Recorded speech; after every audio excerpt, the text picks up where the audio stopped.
everyone, and welcome back. We are getting ready to start on the second part of our historically accurate Hocus Pocus cosplay, which is the gown, more specifically, the Mantua gown. Now, before we get into my part of the project, I wanted to cover the actual costumes in Hocus Pocus just a little bit. The costume designer, Mary Voigt, did an absolutely amazing job with these costumes. They are not historically accurate, but they are not really meant to be. But it is an amazing and beautiful film for so many reasons. So when it comes to the costumes, there were different inspirations for each one of the Sanderson sisters.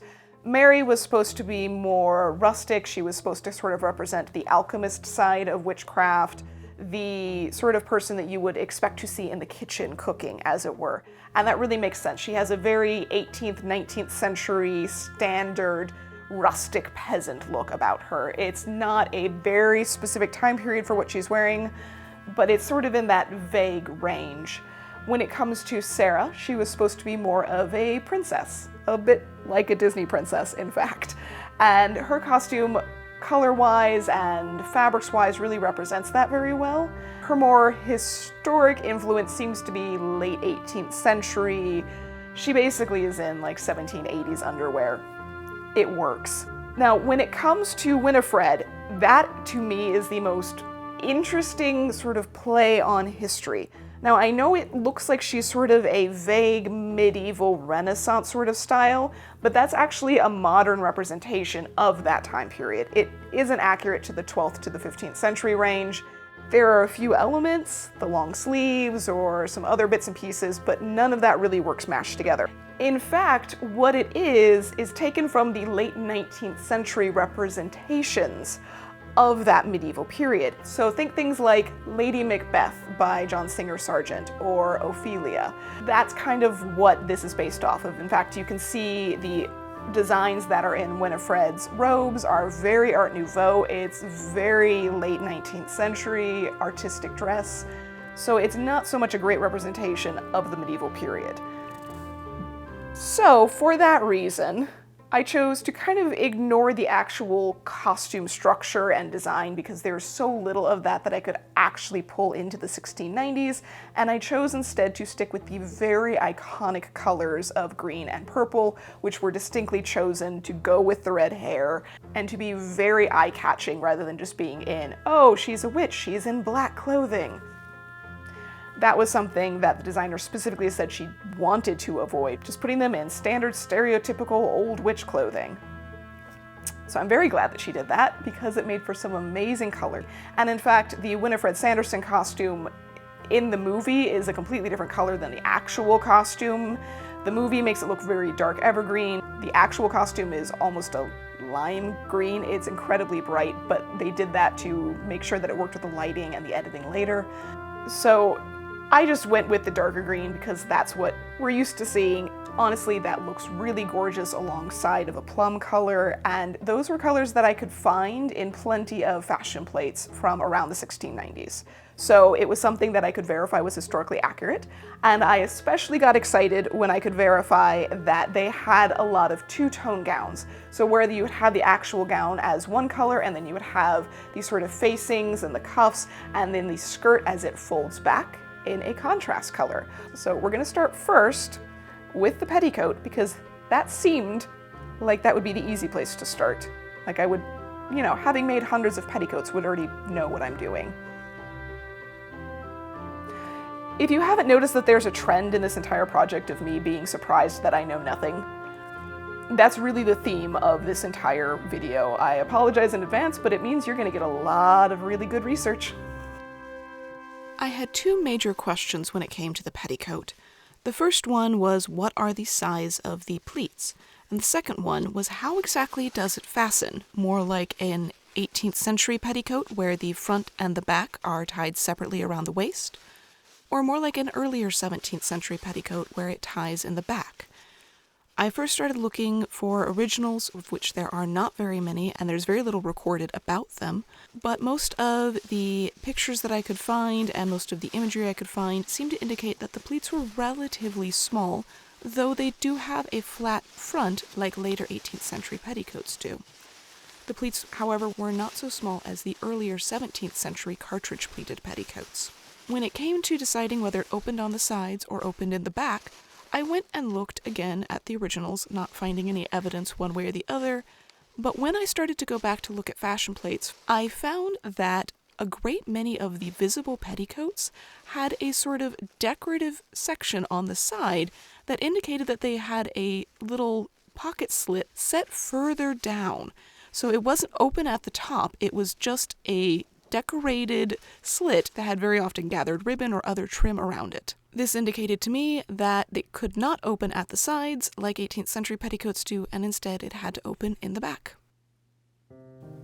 On to the actual Mantua gown. Now, there isn't a lot of available research on Mantua gowns. They existed for a good 20-30 years, but there's not a lot of them that survive. The style does change and shift over that time period. You can see that in the fashion plates. There are different styles of sleeves and cuffs. There are different styles of front closure. The very early ones look almost still off the shoulder and structured, where some of the middle ones will have a more stomacher style shape down the front. There's all sorts of different styles that you can find. The problem that this presented for me was that I could find nearly exactly what I thought that I needed for that era of the 1690s, but in terms of actual information on how these are meant to go together, there's really only 2 gowns out there that have been well recorded in a way that I could access. One is in one of the Patterns of Fashion books in the very back, sort of hidden away, and the other is in the Cut of Women's Clothes.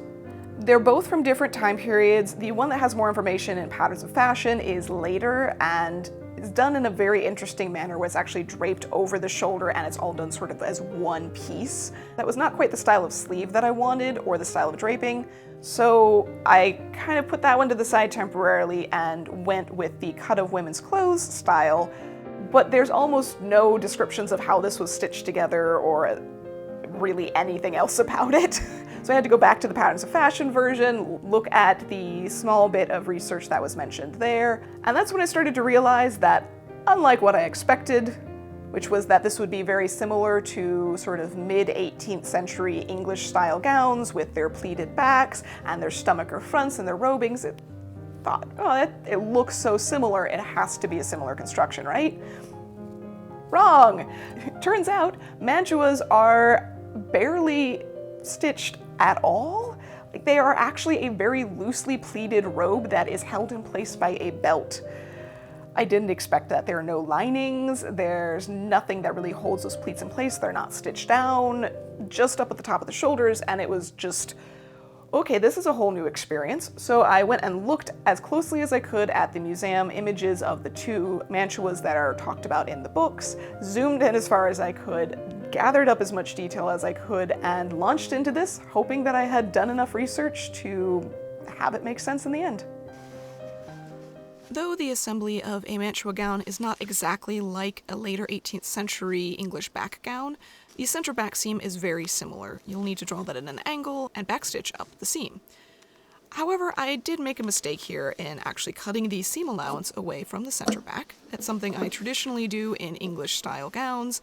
However, they then have a lining that covers up that raw seam allowance. Not the case in a mantua, and because there really is so little bulk, it's not necessary to cut away, and now I'm left with a raw seam allowance that I have to deal with. Though the back looks so much like an English style back gown, the pleats are actually not stitched down at all. Those later styles are stitched directly to an unpleated lining that holds the whole thing in place.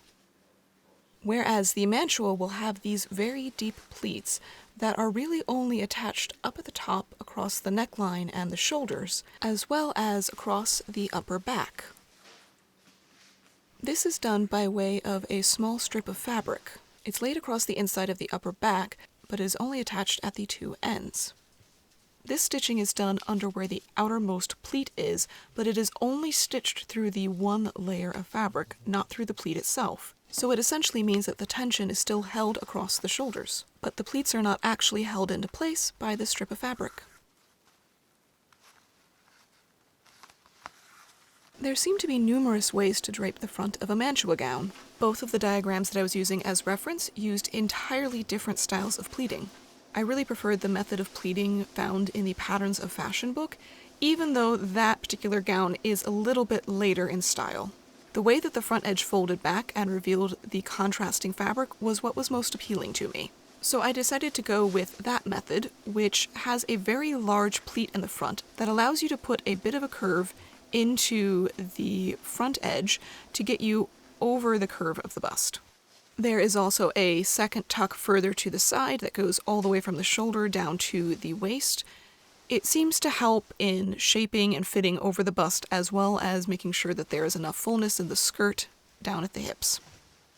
The Mantua is also a really great example of the methods that were an important part of the Mantua making process. You have to be able to drape these garments over a structured pair of stays.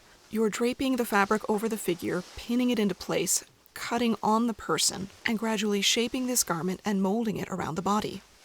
The addition of the loose pleats in the Mantua means that this does not have to be a perfect system, and thus, to me at least, means that it was a much less stressful process than when I'm trying to drape later 18th century gowns on myself.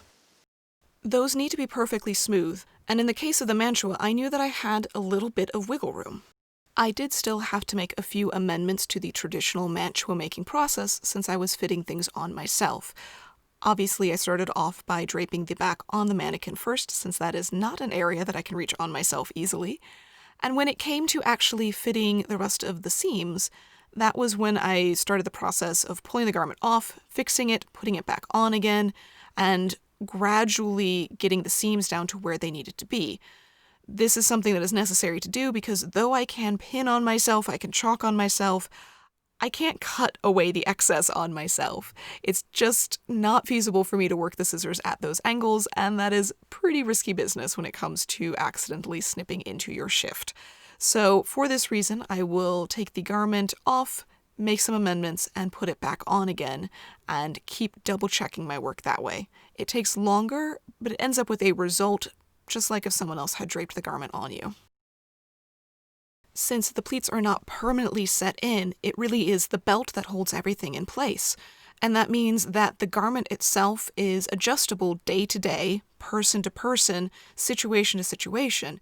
If there's weight gain or weight loss, if there's pregnancy, if the gown is handed down from one person to another, it doesn't matter because it's going to fit a wide range of sizes when it comes to shaping over the stays.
styles of gowns did exist that were very unstructured, they traditionally did not have heavy structured garments underneath of them as a separate piece.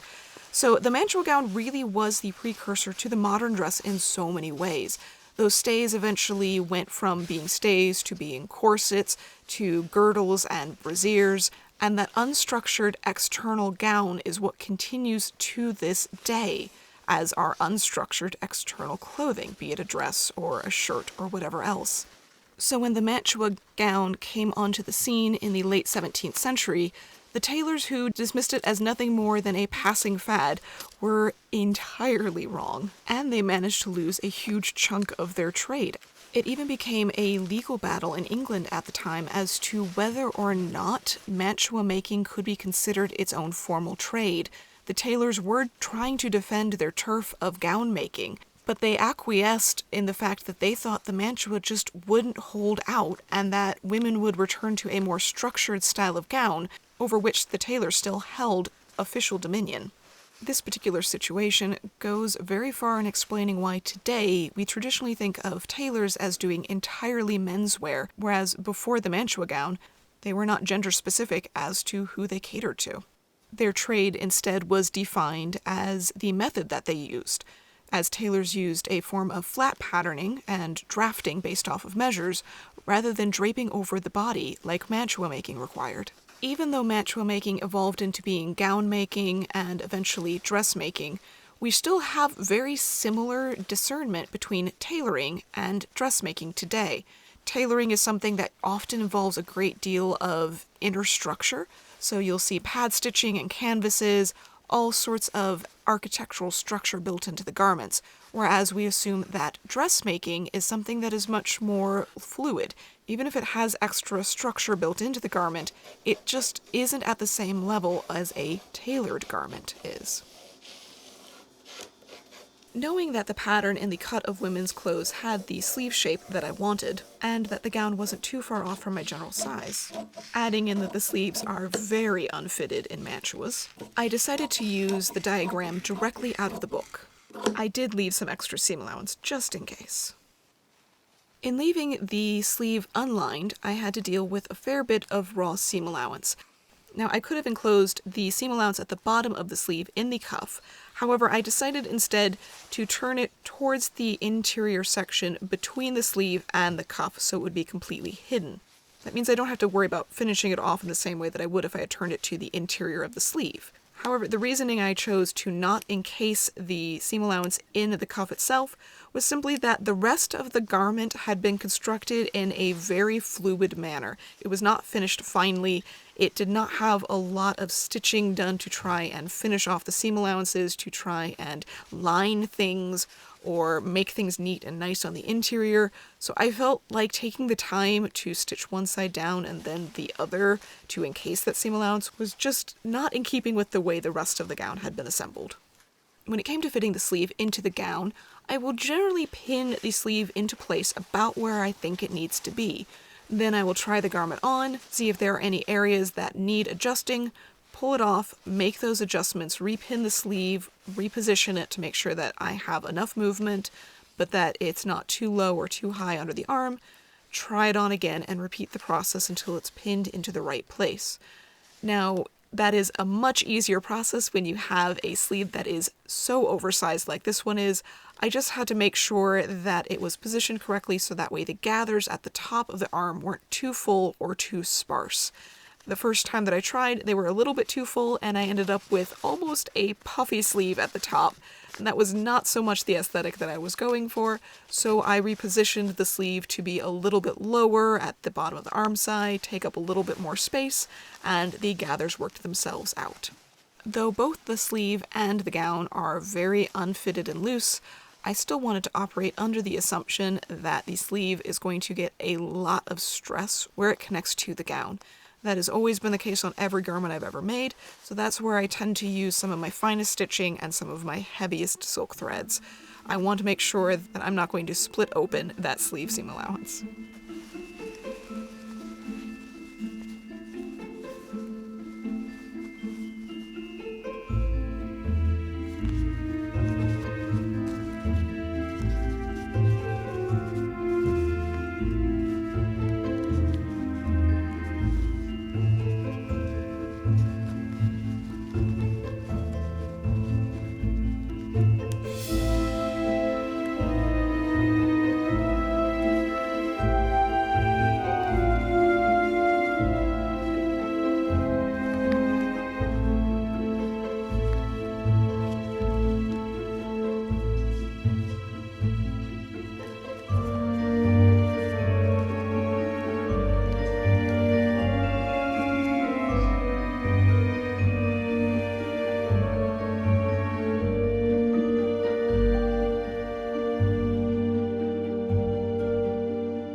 seemed like a very unstructured and unstitched gown would go together incredibly fast and easily, it was still a fair bit of work and a lot of stitching, mostly in getting those facings into place, but it turned out to look a lot like the portraits and fashion plates that I was using as inspiration, so I'm really pleased with how it came together.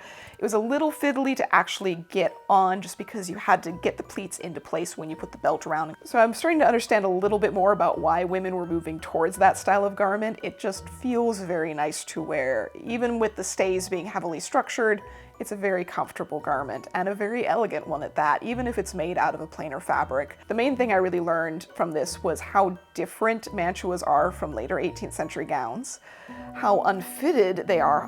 I'm still surprised by that. And really the only major change that I think I would make to the way that I did the process was that because I was facing the entire skirt, that had to be stitched in sort of an awkward place across the waistline, which doesn't show up in the type of fabric that I chose, would be a little bit obvious in, say, a plain taffeta, and it took some extra time that I didn't really feel was necessary. So though the books did mention the facings in front only go so far as they are needed, if I did this again, I think I would honestly just face the entire thing in the contrasting silk and make it go so much faster that way. I know that it does use more fabric, but it would save me some time and effort to just slap them together, treat it as one, fold the whole thing that way. So that is my advice if you decide to do a mantua that is faced in another color, where it's going to be visible on the front all the way down to the back. Just buy that extra yard of fabric and save yourself the time and effort of having to tack things into place and hope that things fold the same way. But overall, it is a lovely garment. I am starting to feel the spooky Winifred Sanderson vibes. The colors are absolutely perfect. I'm very excited to get to incorporate the more cosplay elements in my next video. I'm going to be working on an embroidered stomacher that is inspired by her very precious book. And we're of course going to be putting together the wig, and there might be a few guest appearances as well. So I hope you're looking forward to actually getting to see the whole thing complete in the very near future. And if you've enjoyed this video, please be sure to subscribe, keep an eye out for all of the new fun projects coming your way soon.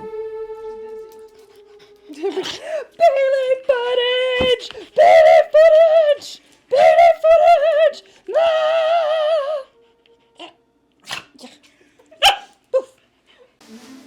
Just realized I'm accidentally making the Elizabeth Swann dress.